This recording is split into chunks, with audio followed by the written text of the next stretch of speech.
Hello students, my name is Kunal और मैं आपको आज पाँचवीं कक्षा का गणित पढ़ाने वाला हूं, जिसमें हमारा पहला चैप्टर है रोमन संख्यांक। ये बहुत इजी विषय है और इजी पार्ट है इसका, तो घबराने की ज़रूरत नहीं है। सारी चीज़ें कवर करने वाला हूं मैं एक ही वीडियो में। पहले पार्ट पे हम लेके चलते हैं आपको। सारी चीज़ें इसी एक वीडियो में रहेंगी, तो इसलिए यूट्यूब हमारा चैनल सब्सक्राइब कर लो और नोटिफिकेशन के लिए बेल आइकन को प्रेस करके जरूर रखना। जैसे कि देख सकते हैं, हमारा पहला चैप्टर रोमन संख्यांक है, जो कि विभाग पहला में आता है। इसमें रोमन संख्यांक मतलब आपको क्या पता चलता है, इस प्रणाली में जो ये चिन्ह दिखाई दे रहे हैं, ये चिन्ह का अपना एक वैल्यू होता है, जो कि अगर देखा जाए तो हमारे इंग्लिश में नॉर्मल वैल्यू 1 to 10 नंबर में दिखाया जाता है, जैसे कि 1 2 3 4 5 6 7 8 9 10। उसी तरह ये भी है, बस इसका न्यूमेरिकल वैल्यू चेंज है। इसमें गीता और शिक्षक, जैसे कि देख सकते हैं स्टूडेंट और टीचर्स के बीच में कन्वर्सेशन हो रही है।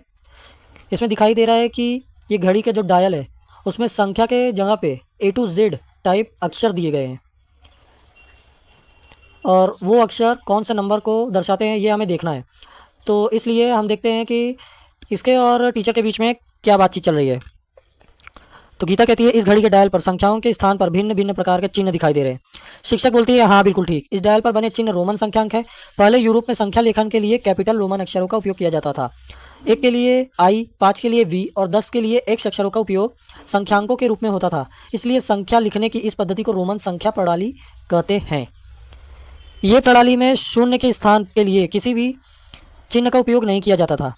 स्थान के अनुसार अंकों का मान परिवर्तित नहीं होता था। रोमन संख्यांकों की सहायता से संख्याएं लिखने के लिए कुछ नियम बनाए गए हैं। इन नियमों को I, V तथा X चिन्हों का उपयोग करके 20 तक संख्याएं की प्रकार लिखनी है।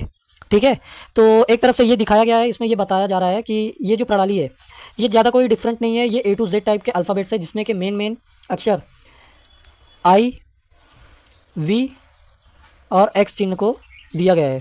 I मतलब 1 से 3 तक I आएगा, 5 के लिए ये और X 10 के लिए होगा। जैसे कि हम समझ सकते हैं यहाँ पे एक प्रेजेंटेशन के थ्रू, यहाँ पे ये I लिखा हुआ है। एक I, सिंगल I जो रहता है वो 1 के लिए उपयोगी रहता है।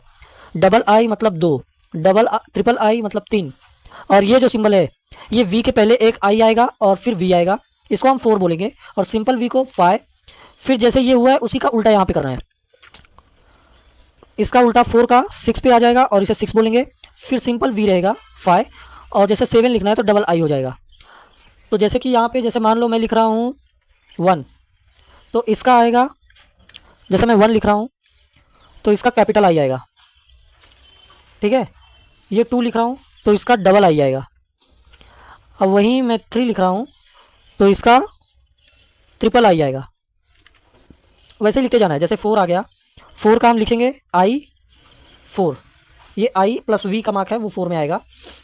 ये 5 का V, 6 का V प्लस I 6, 7 का V प्लस, अब डबल I आएगा 2। जैसे कि हमने यहाँ पे देखा कि रोमन नंबर्स को अपने जो बेसिक नंबर्स हैं उसमें कैसे कन्वर्ट करते हैं। ठीक है ना, तो 1 से 10 तक की जो रोमन संख्यांक है उसमें मेन क्या क्या है। सबसे पहली चीज़ तो I, फिर V, उसके बाद X। ठीक है, अब I को हम मानेंगे 1, V को मानेंगे 5 और X को मानेंगे 10। इसी बिहाफ पे हमारा ये न्यूमेरिकल वैल्यू चलता रहेगा। ठीक है, तो उसी हिसाब से आप सभी लोग फटाफट से जाकर वीडियो को देख लीजिए। आपको वीडियो पसंद आया होगा तो आप उसे लाइक कर दीजिए, कमेंट कर दीजिए और अपने फ्रेंड्स ग्रुप में शेयर कर दीजिए। वीडियो कैसी लगी आप ज़रूर बताइए, और सब्सक्राइब करके बेल आइकन ज़रूर दबा दीजिएगा, नोटिफिकेशन आपको टाइम टू टाइम आ जाएगा।